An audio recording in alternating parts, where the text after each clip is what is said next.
College വിട്ട് വീട്ടിൽ വന്ന് നോമ്പ് തുറക്കുള്ള കാര്യങ്ങളൊക്കെ റെഡിയാക്കി കൊണ്ടുവന്നപ്പോഴാണ് ഞാൻ കാണുന്നത് കുറച്ച് ചാമ്പയ്ക്കൊക്കെ നിൽപ്പുണ്ടായിരുന്നു.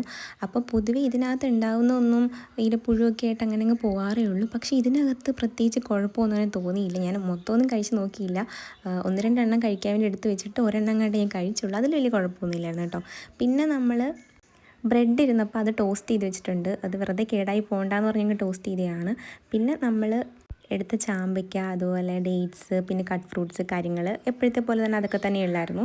പിന്നെ നമ്മൾ 2 ഷേക്ക് വാങ്ങിച്ചിട്ടുണ്ടായിരുന്നു. ബൂസ്റ്റിൻ്റെ ഒരു ഷേക്കും അതുപോലെ തന്നെ ഒരു മാംഗോ ഷേക്കും. പക്ഷേ ഇത് രണ്ടും സത്യം പറഞ്ഞാൽ അട്ടർ ഫ്ലോപ്പ് തന്നെയായിരുന്നു. രണ്ടിനും ടേസ്റ്റ് ഒന്നുമില്ല. ഈ ബൂസ്റ്റിൻ്റെ ചുമ്മാ പാലിനകത്ത് ബൂസ്റ്റ് കളിക്കുക എങ്ങനെ ഇരിക്കുക ആ ഒരു ടേസ്റ്റിന് പ്രത്യേകിച്ച് ഒരു രസമില്ല. പിന്നെ മാംഗോയുടെയും വലിയ ഒരു ക്വാളിറ്റി ഒന്നും ഇല്ലായിരുന്നു. അപ്പോൾ അതൊക്കെ ഉള്ളതുകൊണ്ട് പിന്നെ പ്രത്യേകം ജ്യൂസോ ഷേക്കോ ഒന്നും ഉണ്ടാക്കാൻ നിന്നില്ല. പിന്നെ അതെല്ലാം കഴിഞ്ഞ് നമ്മൾ കഴിച്ചത് ചപ്പാത്തി അതുപോലെ ചിക്കൻ കറിയായിരുന്നു. അപ്പോൾ അത്രയേ ഉള്ളൂ. ബൈ.